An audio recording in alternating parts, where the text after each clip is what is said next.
नमो बुद्धाय। जय भीम, जय भारत, जय भारतीय संविधान। साथियों, आज के इस वीडियो का टॉपिक है कि आखिर डॉक्टर वी.आर. अंबेडकर राम राज्य की कल्पना करने वाले लोगों को क्यों कहते हैं जन्मजात मूर्ख। इसके लिए डॉक्टर वी.आर. अंबेडकर द्वारा लिखित जो संपूर्ण वाङ्मय है उसका खंड 1, उनके द्वारा जो लिखित राइटिंग्स इन स्पीचेज है उसका सेक्शन 1 आप पढ़ेंगे तो उसमें एक टॉपिक है। उस टॉपिक का नाम है लाहौर जात पात तोड़क मंडल 1936 के वार्षिक सम्मेलन के लिए तैयार किया गया भाषण। उसमें डॉक्टर अंबेडकर जो है उस समय के वाल्मीकि रामायण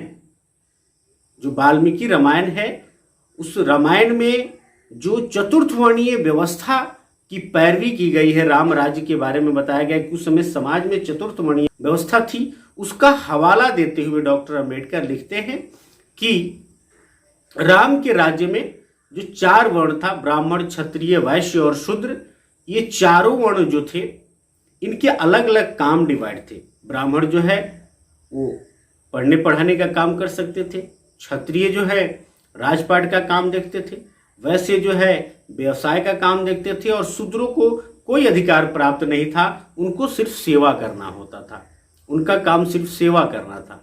शूद्र आज के जो पिछड़े लोग हैं, वैसे शूद्र नाम सुनकर आपको थोड़ा अजीब लग रहा होगा कि शूद्र कौन है, तो यदि आप इतिहास को पढ़े होंगे तो इतिहास को जब आप पढ़िएगा तो पाइएगा कि शूद्र जो है जो पिछड़ा समाज है, उसी शूद्र में एक वर्ग है, एक क्लास है जिसको अति शूद्र या जिसको जो अंत्यज कहा जाता है, जो अभी के SC और ST हैं, अनुसूचित जाति और जनजाति है, ये अति शूद्र है। शूद्र समाज कौन था? जो पिछड़ा समाज था उसको शूद्र था, उसको कोई अधिकार प्राप्त नहीं था। आजकल लोग भ्रम रूप से जो है पिछड़े समाज के लोग अपने आप को वैश्य मानते हैं, हालांकि इसमें उनको इतिहास का ज्ञान नहीं है, उनको सामाजिकता का, समाजशास्त्र का ज्ञान नहीं है, इसीलिए जो है वो अज्ञानतावश जो है अपने आप को वैश्य मानते हैं। तो वे शूद्र हैं अकॉर्डिंग टू ब्राह्मण शास्त्र, अकॉर्डिंग टू जो है मनु शास्त्र, वे क्या है? शूद्र है। आर्यों के शास्त्र के अनुसार वे शूद्र है। आपको पता यह भी होना चाहिए कि फर्स्ट जो इन्वेडर भारत में आए, जिन्होंने सिंधु घाटी सभ्यता, सिंधु घाटी जैसी विकसित सभ्यता को जो है तहस नहस किया, बर्बाद किया, वो आर्य ही थे।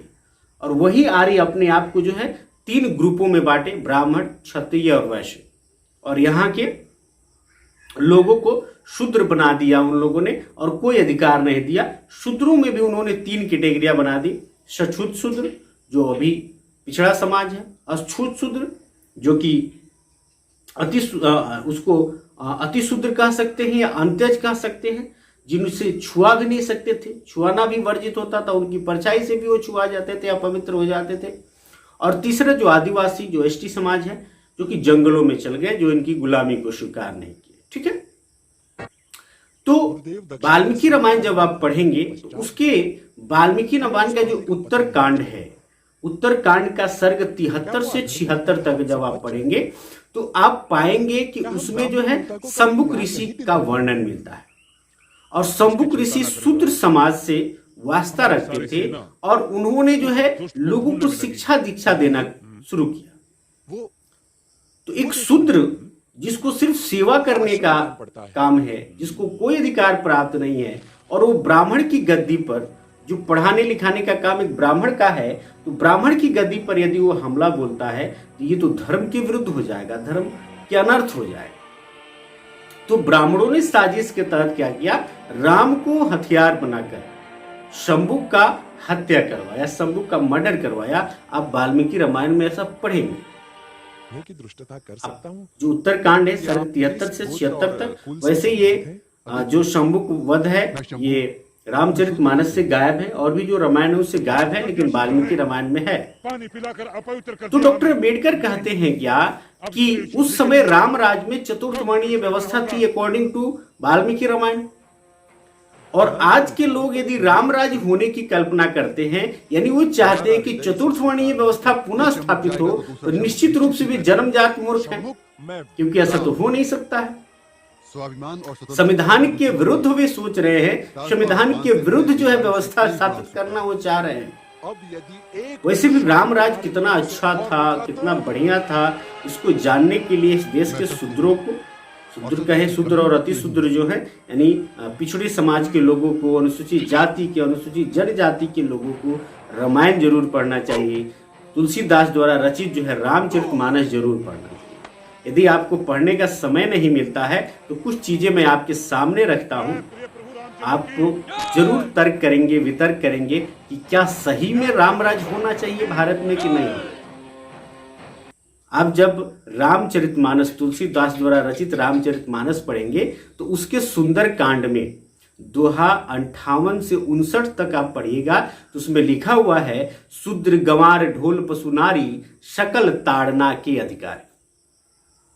शूद्र का मतलब आप समझ ही गए, पिछड़े समाज के लोग, अनुसूचित जाति जनजाति सभी उसमें आ जाएंगे। शूद्र, अधिशूद्र और अंत, डोम चमार मुसहर धांगर तेरी तमोरी हरिगढ़िया बीन मला कुर्मु कुमार औनियार कलवार जायसवाल जो भी हैं, जितने लोग हैं, ये 6743 जातियां हैं। प्रत्येक जाति को 7 उपजातियों में बांटा गया है। ये सारी जो है शूद्र हैं। और शूद्र हो, गवार हो, ढोलक हो, पशु हो, नारी है, नारी महिला किसी भी समाज की क्यों ना हो, सवर्णों की घर की महिलाएं हो, शूद्रों की घर की महिला, किसी की घर की महिला हो, उसको क्या करना चाहिए, उसको ताड़ना चाहिए, उसको दंडित करना चाहिए, उसको पीटना चाहिए। ऐसा उन्होंने लिखा है। तो क्या आपको लगता है कि यह संवैधानिक है? क्या ऐसा ही होना चाहिए? आपको तर्क करना है। जब इसका उत्तर कांड आप पढ़ेंगे तो उत्तर कांड में भी एक दोहा 99 से 100 तक आप दोहा पढ़िएगा तो उसमें मिलेगा, जे बरनाधम तेली कुम्हारा सुपट किरात कोल कलवारा नारी मोई गिर संपत्ति नासी मूड़ मुड़ाई हुई सन्यासी। कि जे वर्णाधम, जो वर्णों में अधम है, नीच है, कौन है? तेली है। जे वर्णाधम तेली कुमार, कुम्हार है, कोल है, कलवार है, भील है, चंडाल है। यानी इसमें जो है एससी भी आ गए, एसटी भी आ गए, पिछड़े भी आ गए। ये जो नीच है, वर्णों में नीच है, इनकी नारी मर जाती है, संपत्ति नष्ट हो जाती है तो सन्यासी हो जाते हैं। यानी ये कहता है कि ये जो एससी हैं, एसटी हैं या पिछड़े हैं, ये नीच लोग हैं। ये तो संविधान आपको नहीं कहता है। संविधान तो किसी को ऊंच और किसी को नीच नहीं कहता है। ये तो बिल्कुल असंवैधानिक ग्रंथ दिखाई दे रहा है। लेकिन अज्ञानतावश आप उसको कभी पढ़ते नहीं हैं। आपकी चूंकि उसमें आस्था लगी हुई है तो वो ग्रंथ और किताब आपको अच्छा कह रहा है कि आपको बुरा कह रहा है, इसका तर्क किए बिना ही आप उस किताब को अपने सीने से लगाए हुए। आप जब जो है रामचरितमानस का अयोध्या कांड आप जब पढ़ेंगे और श्लोक जो है दोहा उसमें 194 से लेकर जो है उसका 95 तक जब दोहा पढ़िएगा तो आपको जो है उसमें मिलेगा कि तुलसीदास ने जो है एक निषाद, एक केवट के द्वारा जो है खुद के मुंह से जो है उसको नीच कहलवा दिया है। खुद से कि पापी, मैं पापी हूं, मैं नीच हूं, ऐसा कहलवा दिया है कि कपटी कायर कुमति कुजाति लोक वेद बाहर सब भांति। कि मैं क्या हूं, छली हूं, डरपोक हूं, दुष्ट हूं, है ना, कुजाति हूं, हर प्रकार से मैं क्या हूं, तो लोक और वेद से बाहर हूं, मैं वेद नहीं छू सकता हूं, मैं दुनिया से बाहर हूं, जैसे कुजात हूं, अछूत हूं, ऐसा कहलवाया है। निषाद का प्रसंग आपको मिलता है जिसने राम को जो है नदी पार कराया था, पढ़ेंगे आप। फिर जो है आप अरण्य कांड में भी जो दोहा 33 से 34 तक है आप उसमें पढ़ेंगे तो आप पढ़ेंगे तो आपको मिलेगा, पूजहु विप्र सकल गुणहीना पूजनहु शूद्र गुण ज्ञान प्रवीणा।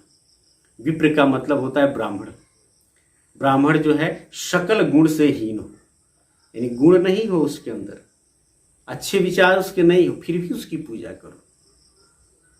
लेकिन शूद्र यानी इस देश का पिछड़ा समाज, अनुसूचित जाति, अनुसूचित जनजाति के लोग ज्ञानवान हो, धनवान हो, संस्कारवान हो, फिर भी उनकी पूजा नहीं करनी चाहिए। ऐसा तुलसीदास कृत रामचरितमानस कहता है। सोचना आपको है कि वो आपके बारे में अच्छा कहता है कि आपको बुरा कहता है। वह किताब किसकी पैरवी करता है? आखिर जो एक और जो दिखाई दे रहा है स्क्रीन पे आपके, वो क्या कह रहा है? वो क्यों जो है ब्राह्मण पूजा की बात कर रहा है? क्यों ब्राह्मणों का डर दिखा रहा है? कहीं ऐसा तो नहीं कि वो ब्राह्मण ग्रंथ है, आपका ग्रंथ नहीं है? आपको सोचना चाहिए, आपको विचार करना चाहिए। अधम जात में विद्या पाऊं, भय हूं यथा यदि दूध पिलाऊं। इस तरह के घृणित श्लोक मिलते हैं कि छोटी जात वालों को शिक्षित करना सांप के दूध पिलाने के समान है। भारतीय संविधान तो सबको बराबर पढ़ने का अधिकार देता है, लेकिन छोटी जात वाले जो शूद्र हैं, जो इस देश का पिछड़ा है, अनुसूचित जाति जनजाति है, उसको कह रहा है कि उसको शिक्षित करना सांप को दूध पिलाने के समान है, और उस किताब में आपकी आस्था है। इसमें आपका दोष मैं नहीं मानता हूं, कहीं ना कहीं आपकी अज्ञानता का दोष है। और जो भी शिक्षित युवा मुझे सुन पा रहे हैं, समाज का बहुत बड़ा कर्ज और बहुत बड़ा ऋण है आपके कंधे के ऊपर। पढ़ाई लिखाई का मतलब सिर्फ ये नहीं कि कहीं व्यवसाय नौकरी करके अपना सिर्फ पेट पोषना है। एक पशु भी अपना पेट पोष लेता है। आपकी जिम्मेवारी उससे कहीं आगे है। समाज को, देश को एक सही दिशा में ले जाने की है। इस तरह के श्लोक लिखे जाते हैं रामचरितमानस में। अहिर यवन किरात खल स्वपच आदि अद्रूप जे। जो अहिर हैं, यादव हैं, जो व्यवसायी हैं, किरात है ना, जो विदेशी यवन है, जो विदेश से आए हुए लोग हैं, स्वपच आदि अद्रूप जी, ये सारे लोग नीच है, सारे लोग जो है नीच कैटेगरी के हैं। इस तरह की पैरवी ये किताब करता है। और इस किताब को आप सीने से लगाए हुए हैं, इस किताब को आप सीने से चिपकाए हुए हैं। शायद इन्हीं सब चीज़ों को पढ़ने के बाद डॉक्टर अंबेडकर ने कहा कि राम राज्य की कल्पना करने वाले लोग जन्मजात मूर्ख हैं, क्योंकि राम राज्य से चतुर्थ वर्णीय व्यवस्था आएगी, और चतुर्थ वर्णीय व्यवस्था आने से इस देश में शूद्रों को कोई अधिकार नहीं मिलेगा। उनको सारे तरह के अधिकारों से वंचित कर दिया जाएगा। आपके बच्चों को पढ़ने नहीं दिया जाएगा, आपका सम्मान का जीवन नहीं रहेगा, आपका नाम अपमान सूचक रहेगा। शूद्रों को कितना प्रताड़ित किया गया है मनुस्मृति में, मनु संविधान में, इसके लिए मैं एक वीडियो बनाऊंगा, उसको भी आप जरूर देखेंगे तो पता चलेगा कि आखिर जब आप शूद्र होंगे, अभी तो भारतीय संविधान में आप सिर्फ एक भारत के नागरिक हैं, लेकिन जब आप शूद्र बनेंगे तो फिर आपकी क्या हैसियत रहेगी, आपके साथ क्या होगा, जरूर आपको देखना चाहिए, जरूर आपको जानना चाहिए। बहुत बहुत साधुवाद आप सभी लोग।